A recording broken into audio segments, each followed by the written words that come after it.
Mere days after she threw multiple public temper tantrums when Democrats correctly referred to MAGA as a cult that worships Donald Trump, Marjorie Taylor Greene spoke at a Trump rally in Las Vegas, where she publicly compared Trump, an adjudicated fraudster and an adjudicated rapist and a convicted felon, to Jesus Christ. But my friends, we have several clips to look at in this video. One of the funny things about MAGA Republicans, and it's darkly funny because it's also quite dangerous, is that they have no sense of consistency, no sense of self-awareness or irony. They'll say something on Monday, completely contradict themselves on Tuesday, and then spend the rest of the week having never acknowledged or even realized the contradiction. And Marjorie Taylor Greene is really the embodiment of that notion, that cognitive dissonance.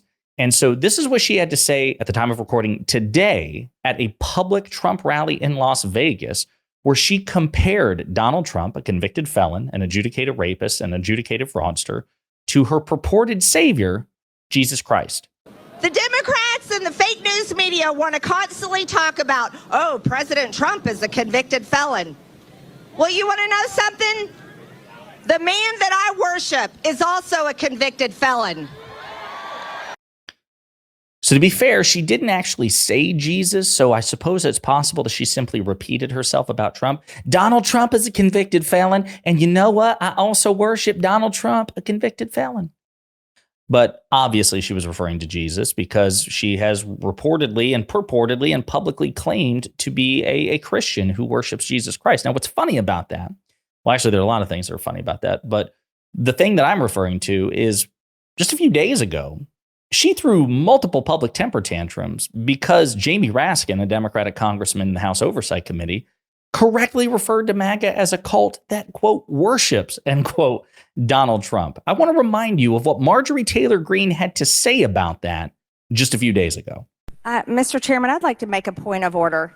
Mr. Griffin they is accused us Mr. of Griffin is worshiping President Trump. We don't worship President Trump. Gentlelady will suspend. We have Jamie Raskin in there accusing us of worshiping Trump, worshiping as a convicted felon. He is a convicted well, yeah, so is George Floyd. And everybody, and you all too, the media worship George Floyd. Democrats worship George Floyd. There were riots burning down the fucking country over George Floyd, and Raskin is in there saying we worship him. Excuse me, let me correct you, and this is really important. I don't worship, I worship God. God. Did you catch that? See, like, note the lack of self-awareness and the lack of irony and the lack of consistency. She throws a fit. How dare you suggest that she and other MAGA Republicans worship convicted felon Donald Trump? All she does is repeatedly compare him to her purported savior, Jesus Christ, which is quite blasphemous, right? Right? Wouldn't like diehard Christians, wouldn't practicing Christians refer to that sort of thing as blasphemy? To compare somebody like Donald Trump, or really anybody, to the Messiah? Strange stuff. But she wasn't the only one, actually, at that public rally. That's the other funny thing. I mean, this isn't a bug of MAGA. It is a feature. Here is Michael McDonald, the chairman of the Republican Party in Nevada. This is what he has to say about Donald Trump. He either makes a tacit admission or a Freudian slip, which is hella funny. See if you catch it. What more can be said than thank God we're here in Sunset Park to worship and bring back the greatest president we've ever known in our generation. To worship and bring back Donald Trump, the purported greatest president of our generation. Again, maybe he meant that there was supposed to be a full stop there. We're here to worship and bring back Donald Trump. But the way he said it, again, either a tacit admission or a Freudian slip. And I'm not inclined to give these people the benefit of the doubt with this respect, because MAGA has consistently behaved like a cult since Donald Trump came down that escalator. We've covered it in so many videos. The polling indicates it. Their attitudes about Trump, right? They say that anytime he experiences some sort of setback, so if he's prosecuted or indicted, it's because the judicial system is rigged. If he's arrested, the cops hate him, but they also back the blue and they love the judicial system when like black people are being convicted, but not Trump. It works differently for Trump somehow.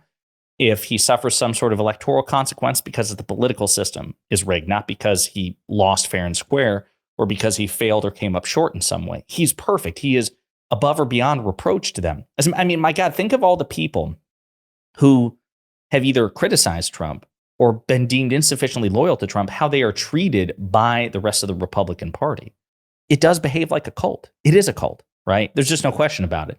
And as a consequence of it, if they don't like, the claims or the insinuations that they worship Trump, then perhaps they should stop behaving like a body that does. Now, the comparisons to Jesus are also interesting. There's this article in Premier Christianity written by a theologian, and he goes at length here, but he's very upset that people compare convicted felon Donald Trump to the Messiah. And so just two excerpts I want to read here, 2 paragraphs. He says, it's a jarring picture for Christians around the world. The former, being Donald Trump, has a reputation for grabbing desperately at power, sex, and money, while the latter, Jesus Christ, preached against all of that, living a life of selfless compassion, feeding the hungry, healing the sick, and welcoming strangers. Unlike Trump, Jesus stayed silent during his trial and accepted his sentence with grace. Through his death and resurrection, he not only proved his own innocence, but offered forgiveness, eternal hope, and peace to all. To make any kind of comparison between Trump and Jesus is serious, if not blasphemous. And again, this was an article written by Krish Kandiah, the director of Sanctuary Foundation and author of Paradoxology, Why Christianity Was Never Meant to Be Simple. Okay. Yeah. So, and again, you can find others like this, like genuine good faith theologians who are like, this is super gross. You shouldn't make this comparison. But MAGA does it all the time. I also want to remind you, because people say this, and this is considered the most hotly contested of all the things. Like MAGA gets triggered when you refer to Trump as a convicted felon.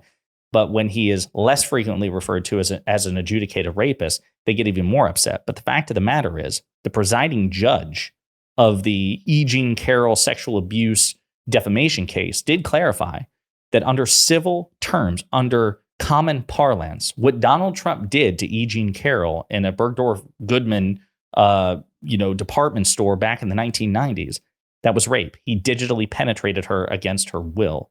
Okay, and he was found, as a matter of law, liable for sexual abuse and then subsequently defamation. So yeah, it's fair to refer to him as an adjudicated rapist, even though it triggers MAGA. How should we refer to Trump? I mean, MAGA refers to him as somebody to worship and, compares him to Christ. Well, I think J.D. Pritzker, the Democratic governor of Illinois, he actually has a better way to refer to Trump, a much more accurate way. Speaking to Wisconsin Dems last night, J.D. Pritzker sums up the case versus Trump in a fashion many Democrats would love their nominee to embrace on the reg, that being President Biden. So J.D. Pritzker says Donald Trump is a convicted felon, an adjudicated rapist, and a congenital liar. He's a racist, sexist, misogynistic narcissist who wants to use the levers of power to enrich himself and punish anyone who dares speak a word against him. He has stolen state secrets, compromised our national security, betrayed our Constitution, and sacrificed the truth to further his own naked ambition. I think that's a pretty accurate way to refer to Donald Trump. And I think instead, if you refer to Trump or compare Trump to Jesus Christ, then it's perfectly fair to say that you're part of a cult and should be made fun of accordingly. So that's to you, Marge. Let me know what you think in the comments.